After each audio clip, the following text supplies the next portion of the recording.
Hey, my name is Anthony Corson. I'm with Innovative Heavy Equipment Brokers, and I want to talk to you today about a few different things on heavy equipment. Small equipment, heavy equipment, it doesn't really matter. There are several things that you need to keep eyes open for when you're buying equipment. Equipment buying is an experience. Most of the time, you're excited when you're buying your first few pieces of equipment. Then, after a while, sometimes it can be a headache buying equipment. But I want to make it easier for everybody.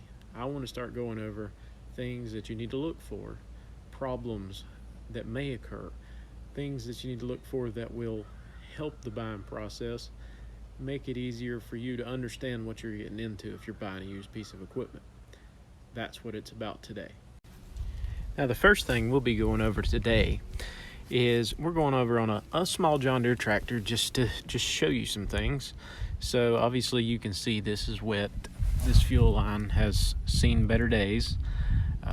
It's got some gunk on it, maybe some dry rot cracks, a little bit of leakage.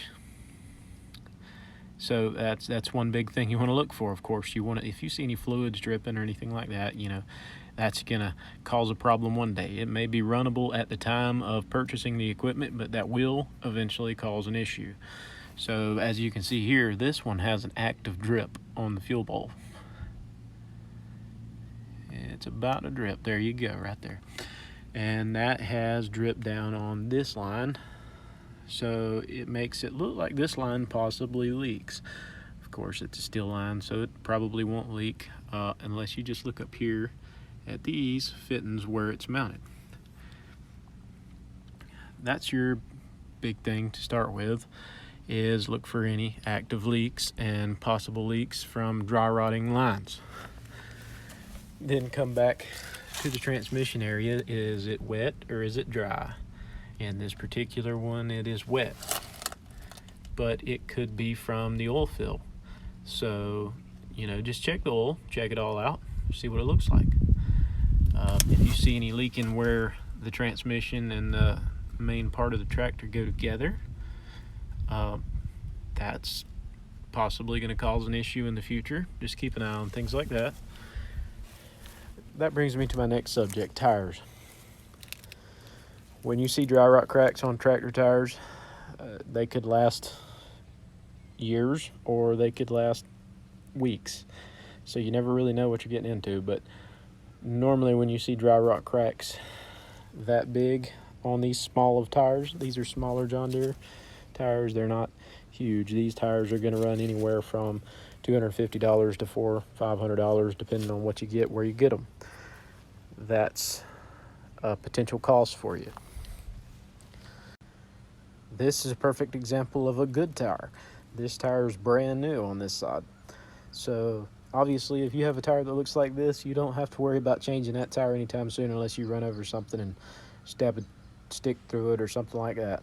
So obviously, if you've got tires like that, don't worry about the tires. Coming on around to the front, as you can see, this is rusted out. If you're buying a tractor for cosmetic use, everybody has their own thing, and I don't blame you. I mean, tractors can get expensive, so if you want it to look pretty, that's great. But chances are, if you're running a tractor, it's going to get bent, it's going to get broke. But if you're fine with cosmetic problems, go on about your day. If cosmetic problems bother you, steer clear of things like this. You want to look at all the way around the tractor. You want to look at the engine bay. You want to look at all the wiring. You want to make sure there's not been any rat's nests or anything chewing on any of the wires. Once again, on this side, look for any leaks or potential leaks. Check your oil. Coming on back to this side, you just basically look at the other side of the transmission and inspect for any other problems there may be. Back here on the rear differential, look for any leaks or anything that may cause a potential problem.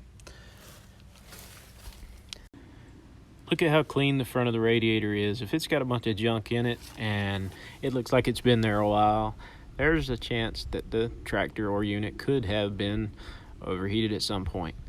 I'm not saying it has been overheated, but I will say that there's a possibility.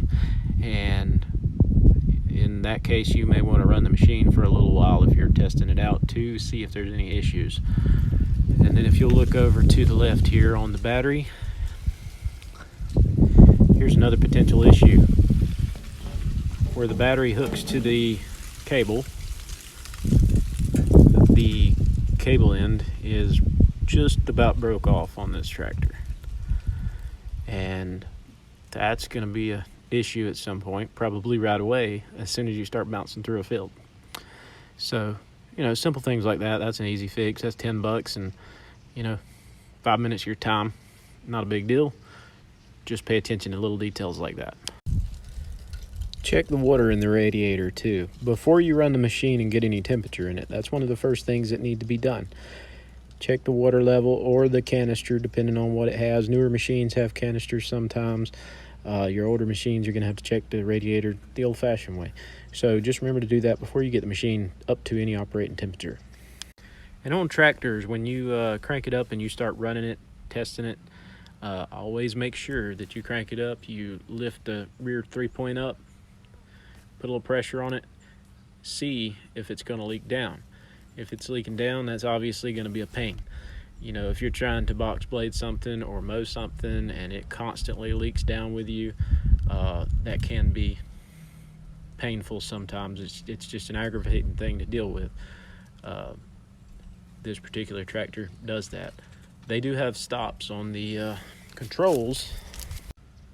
Most tractors have stops on the controls where you can keep it from going down anymore, and those are useful, but sometimes tractors leak down even with those stops, so pay good attention to that when you're testing the machine.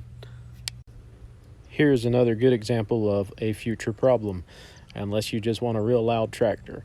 So the exhaust on this one is rusted out, it's about to fall apart. I mean, it's broke all the way around. So when you got to change that, you need to look at all this stuff here. If all that's rusty like that, you're going to be there a while. So take into consideration that. So when you do change this exhaust pipe, it's gonna take some time to do. So just plan that out if you're going to buy this machine. When you buy machines with problems already occurring, just know that that's part of the used industry. Anything that's used will have problems. Anything that's new will have problems. This video is, once again, like I said, just to make sure you are aware of what can happen, what to look for, and how it can help you in your next equipment purchase. That concludes today's equipment tech tips on what to look for when you're buying a piece of heavy equipment. There will be more videos in the future, so stay posted, follow the page, and let's get after it, y'all.